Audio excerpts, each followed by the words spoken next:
சோற்றானிக்கரையில் வாழும் கௌரி மனோகரி அம்மா நீதானே ஜோதி ஸ்வரூபிணி.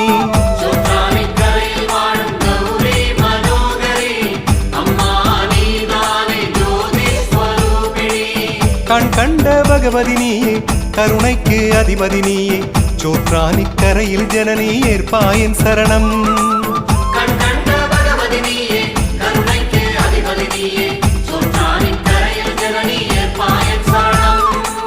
சோற்றானிக்கரையில் வாழும் கௌரி மனோகரி அம்மா நீதானே ஜோதி